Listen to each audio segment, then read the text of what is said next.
Tyler from Inspire Sports. I'm going to be giving you my Week 11 QB and tight end starting sits.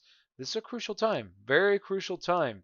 We got the playoff race really starting to heat up, so you're probably in the thick of things, need to win some games, or maybe you're undefeated, which honestly, kudos to you. Very nice job this season. But if not, and you need some wins, these are crucial times. We're here to help you, answer any questions you have. So leave it in the comments below if I don't cover them, whether that's quarterback, tight end, or even wide receiver, running back, whatever the case may be. Leave it in the comments below.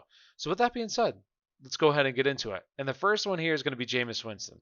And I know some people might be a little skeptical of him, but I honestly think he's a solid top 10 play this week. And this is without Russell Wilson and Kyler Murray inside the top 10 because they've already played. So moving them out, putting him in, I do think he's a top 10 play this week. And I know people might be hesitant because he throws interceptions or he has a pregame ritual like this.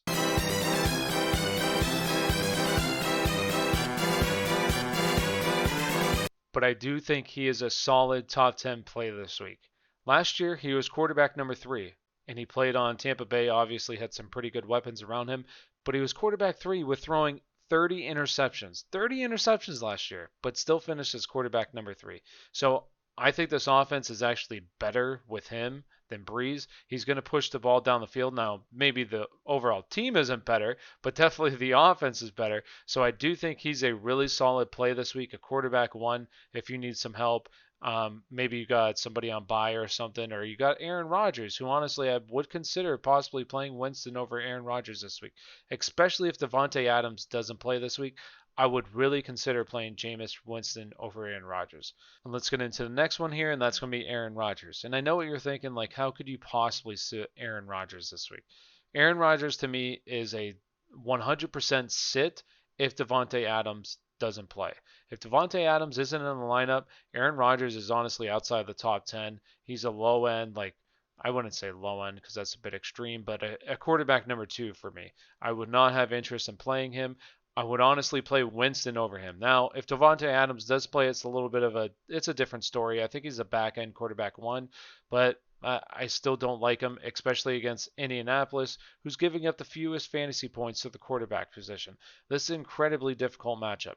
And I know you're probably thinking, how could you sit the greatest quarterback in the NFL history? Well, I'd say he's the second greatest, right next to Ben Roethlisberger. But on a real note, honestly, I do think he's an absolute sit if Davante Adams is out. And let's get into the next one here, and that's going to be Lamar Jackson. And it might be a little bit obvious, probably is a little bit obvious, but anytime I can start a running back in the quarterback position, sure, I'm going to do that. But Lamar Jackson hasn't been that great this year. This is why you don't draft quarterbacks in the first or second round, even third round. No thanks. And you're probably going to do that next year with Kyler Murray. Please don't do that. Do not do it.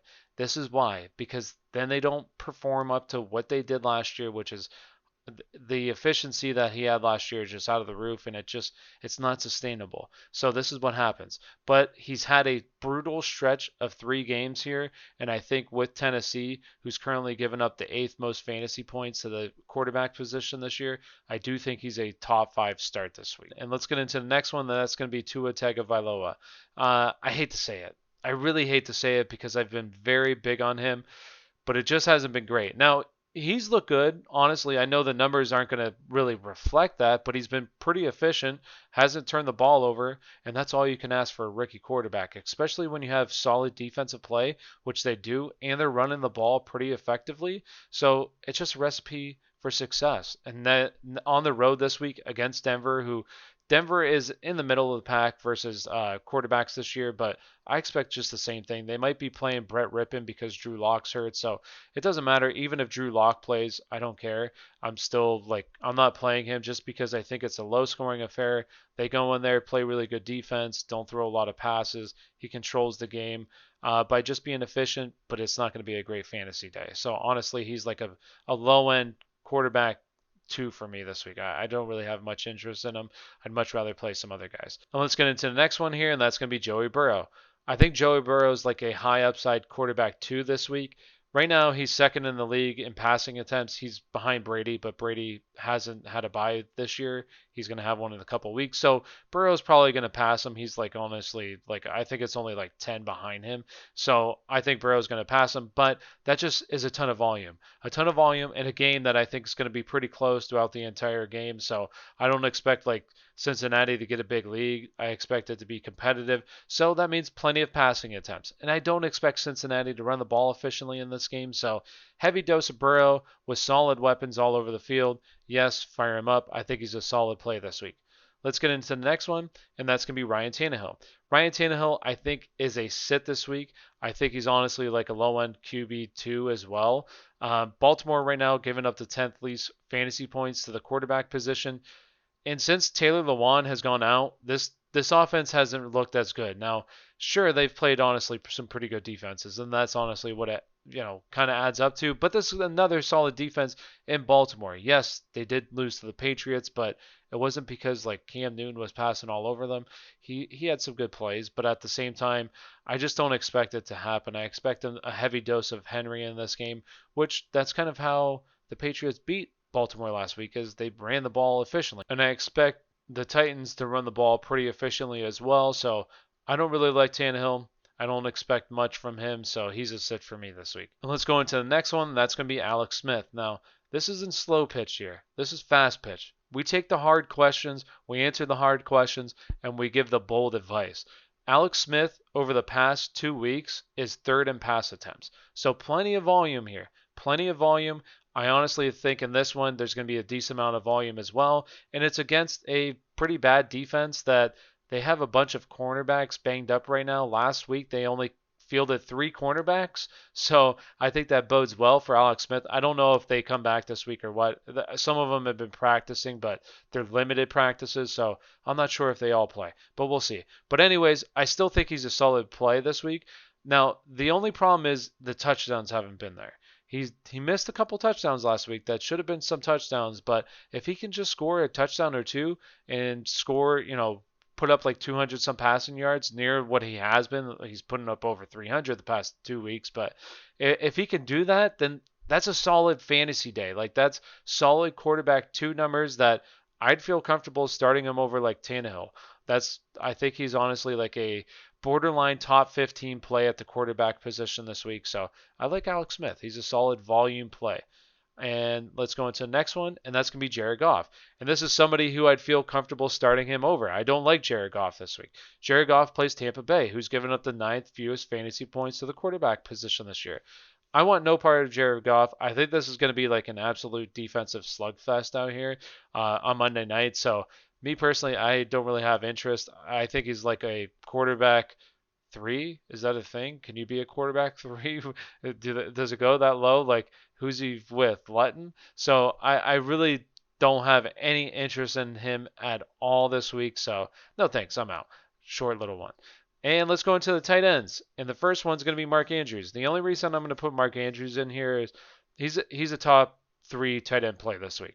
Tight end has been brutal this year, and his schedule has been brutal. The past 3 weeks, he's played top defenses, all of them in the top 5 against tight ends this year. So honestly, he plays Tennessee, which is it's an average matchup this week, but I expect him to have a pretty solid week. I think he's a top 3 play this week. And let's go into the next one here, and that's going to be Mike Gesicki. Now, I felt like Mike Gesicki was going to be a solid play last week, but it's just the volume isn't there in the passing game is really what it is. So really all these guys kind of get a downgrade because the volume's just not there. And once again, I don't expect this to be a high passing game, but also at the same time, tight end's a joke, right? Like really tight end's a joke. So if there's nobody else, like go ahead, throw him up. Hopefully he scores a touchdown. But at the same time, I do think like if a Logan Thomas is there, I'd rather play him. Right now, he's rostered in 62% of leagues. Honestly, it should be lower than that. So, but at the same time, there's not a whole lot going out on at the tight end position. So, but I think he's a like back end tight end 2, possibly like a tight end 3 this week. So no thanks, I'm out. And let's get into the next one here, and that's going to be Austin Hooper. I do think Austin Hooper is like a solid tight end 2 this week, upside tight end 2, if the weather holds in Cleveland. If the weather holds, that's the key thing. Past 2 weeks, it has not. There's been 30-mile-an-hour winds with 50-mile-an-hour gusts. No way can you pass the ball in that kind of weather. So If the weather holds, I do think he's a solid play this week against Philadelphia, who Philadelphia has given up the 6th most fantasy points to the tight end position this year. So I think he's a solid play if the weather holds. And hey, check out our live show on Sunday. We'll be going live from 10:30 to 1 o'clock Eastern Standard Time, talking about all the games. We'll give you the update on the weather and everything and kind of where we like these guys. So check that out. And let's go into the next one, and that's going to be Tyler Higbee. This is really both Tyler Higbee and Everett.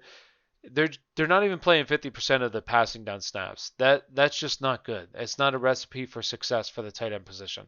Honestly, he's rostered in too many leagues right now. He's not a good play. Really, as long as Everett's there, like these two are basically splitting, and then they come off the field when they go 3 wide sets. So I don't like either one of them this week. It's a Tampa Bay's middle of the pack against tight ends, but when they're just not playing snaps, you can't expect fantasy production. So I think both of them are like tight end 3s this week, if you can even consider that, just because tight end's so ugly. I hate to keep saying, these guys are not plays, and if you have them and there's nobody else, then you got to play them. But at the same time, maybe there's somebody else out there. It is pretty ugly, but I don't think that if you have any other better option, I would go with them. And let's go into the last one here, and that's going to be Logan Thomas. Over the past 4 weeks, and this is with a bye week, past 4 weeks, he's been tight end number 9. And that's better than these guys haven't had a bye week the past 4 weeks. The guys that I'm about to mention. That's better than Noah Fant, over 80% rostered, Jonnu Smith, over 80% rostered, and Jared Cook, over 80% rostered. So those guys haven't scored as many points as he has in the past 4 weeks, and they haven't had a bye. Yet he's had a bye week and is tight end number 9. 51% rostered. If he's still available and you're playing guys like that, 100% go out and pick him up. I know the name's not sexy like a Fant, right? But at the same time, you want production, and he's producing right now. Especially since Alex Smith has taken over, he's seeing more targets. So I think it's going to come. He's going to have one of these games where he's going to score a touchdown, have a decent receiving yards, and be a solid play like he was these weeks. So 100% go out and get him if you can. And that does it. Thank you for watching. We really do appreciate your support. If you haven't already, and you do like this content, please like and subscribe. We'd really appreciate it. We'll be doing a live show on Sunday from 10:30 to 1 Eastern Standard Time, really going over all the games, talking about DFS plays, betting, start and sit, answering all your questions. Whatever it is, it's a jam-packed show. Make sure you tune in. So with that being said, thank you and have a great day.